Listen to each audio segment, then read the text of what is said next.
Alex, umefuata nini hapa? Na nani kakuelekeza nyumbani kwangu? Jana tulipoachana, nilikufuatia kwa nyuma na kugundua kuwa unaishi hapa. Kwa hiyo nilipokumisi ndio nikaamua nije tu tuonane. Alex, unakosea. Tena unakosea pakubwa. Sikukuelezea matatizo hapa nyumbani.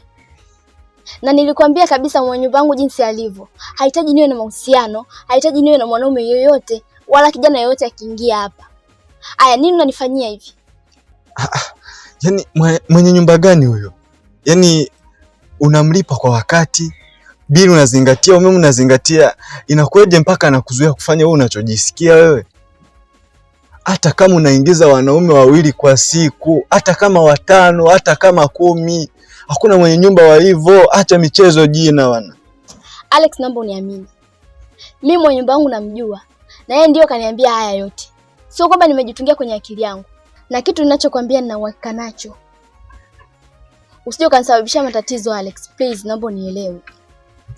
Jina, acha michezo.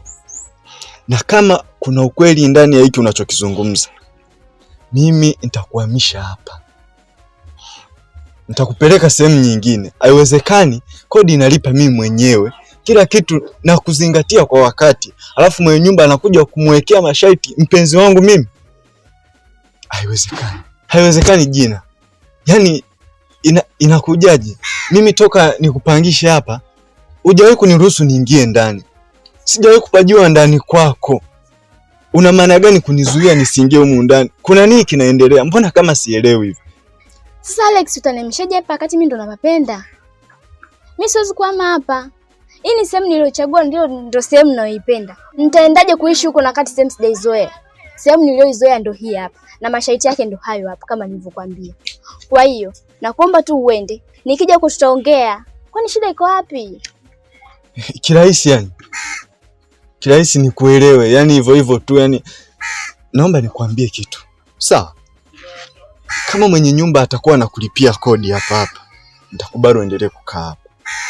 Na kama nalipa mimi, utaendelea kukaa hapa. Aliyakuwa unapelekeshwa kama vile ulipi kodi.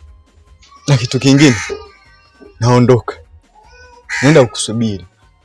Usipokuja, utaniona nafika hapa. Na nikija, lazima nionane na wewe mwenye nyumba yako. Sawa, nenda. Mimi nitakuja. Nenda, nitakuja. Nenda Alex. Nenda bwana. Une vipi? Anataka nalibie mpango yangu. Wewe si unajua uswazi raha, nyumba za kupanga hizi bwana zina bara, furuku zingua vimbwanga kila